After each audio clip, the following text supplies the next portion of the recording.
इतिहासाची साधनं.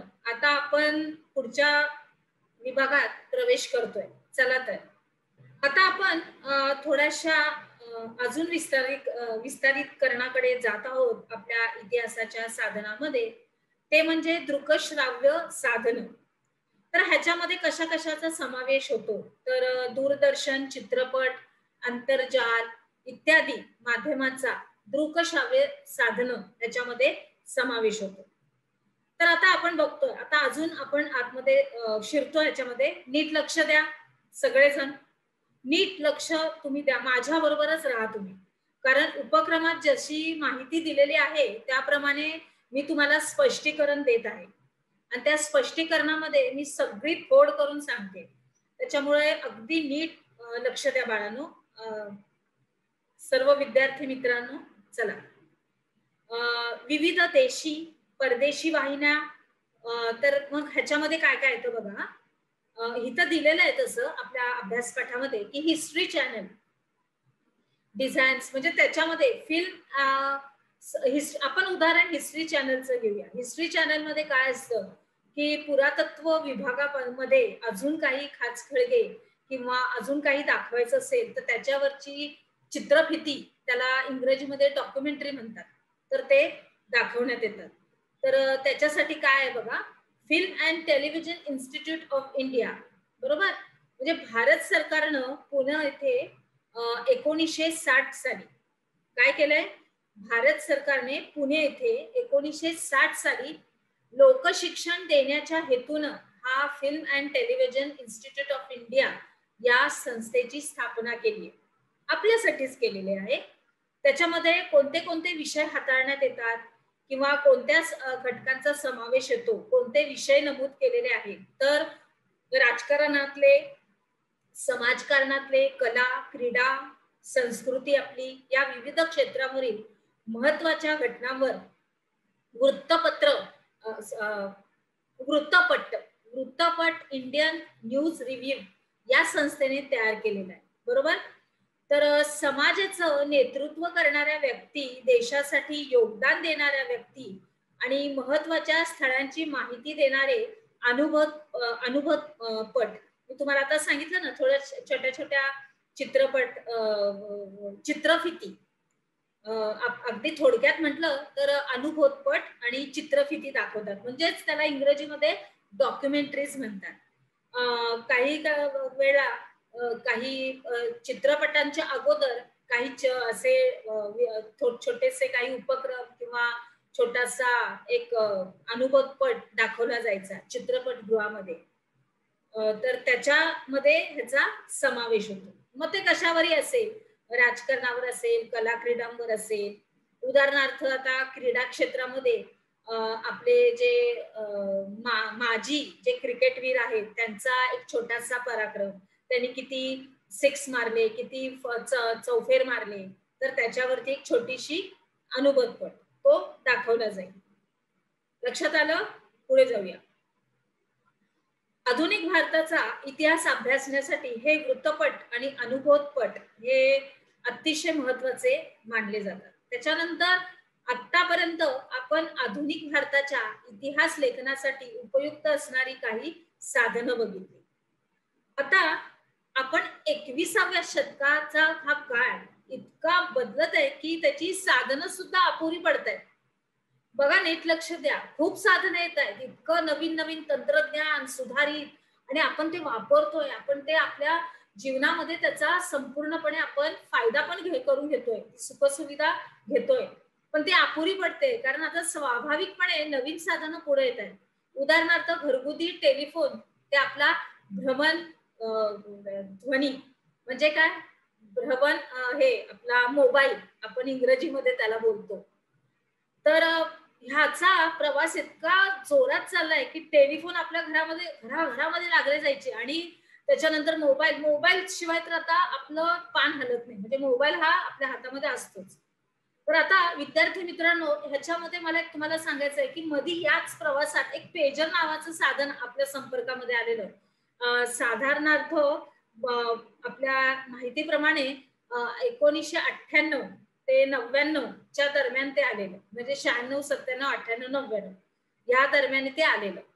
पण ते जेवढ्या वेगाने आलं ना तेवढ्याच वेगात ते संपुष्टात पण गेलं. म्हणजे ते एक छोटाशी अशी टबकडी असायची, त्याच्यामध्ये पेजर नंबर असायचा आणि मग तो म्हणजे थोडक्यात माहिती घेऊया आपण आणि मग ते आपण आपल्या सहकाऱ्यांना, मित्रमंडळांना किंवा आपल्या नातेवाईकांना किंवा आपल्या कामकाज करणाऱ्या आपल्या सहकाऱ्यांना द्यायचं आणि मग तो मेसेज त्याच्यावर टाकला की मग तो मेसेज त्यांना तो एक व्यक्ती बसलेला असायचा, तो मेसेज रिसीव्ह करून तो मेसेज पुढे तो म्हणजे पाठवला जायचा अशा रीतीने. तर आता ते नाहीये, ते साधन निघून गेलं. जेवढ्या लवकर आलं ते तेवढ्याच लवकर ते निघून पण गेलं. त्याच्यानंतर आंतरजालावर म्हणजेच आपलं इंटरनेट उपलब्ध असलेल्या प्रचंड माहितीचाही आपला उपयोग हा इतिहासाच्या अभ्यासासाठी केला जातो. आता तुम्हाला कुठले प्रकल्प भूगोलाचे, इतिहासाचे मी तुम्हाला समजा दिले, चला मला इतिहासाची साधनं याच्यावर एक प्रकल्प करून आणा, तर तुम्ही सुद्धा ती माहिती संपूर्णपणे आपल्या आंतरजालावर म्हणजे इंटरनेटवरून घेऊ शकता आणि त्याचा सुंदर असा प्रकल्प, प्रतिकृती तुम्ही बनवून आपल्या आपल्याला प्रस्तुत करू शकता. आता समजलं? आता पुढे जाऊया. आता ह्या माहितीची सत्यता, यथार्थता तपासून घ्यावी लागते. हे अतिशय महत्वाचं असतं की आपल्या इतिहासामध्ये जे काही गोष्टी झालेल्या आहेत त्या होऊन गेलेल्या आहेत. ठीक आहे, काही हरकत नाही. त्या होऊन गेलेल्या आहेत, त्या पार पाडलेल्या आहेत, त्यांच्यामधून आपण बाहेर आलेलो आहे. काही आता उदाहरण आपण बघितलं की पेजर मधून आपण बाहेर आलोय. परंतु इतिहासाचं हे खरोखर होऊन गेलंय का? तर हो, ही माहिती होऊन गेलेली आहे. इतिहासाचा हा सर्व साधनांचा आधारे अभ्यास करणं आता सहज शक्य झालेलं आहे. कारण आपल्याकडे ही सगळी माहिती आपल्या आंतरजालावर वगैरे सगळीकडे अगदी पूर्णपणे उपलब्ध असते. त्याच्यानंतर इतिहास हा जीवनातील सर्व अंगांना स्पर्श करणारा असल्याने साधनांच्या जतनाचेही प्रयत्न सर्व स्तरांवर होताना दिसतात. ते बघूया आता आपण. म्हणजे काय?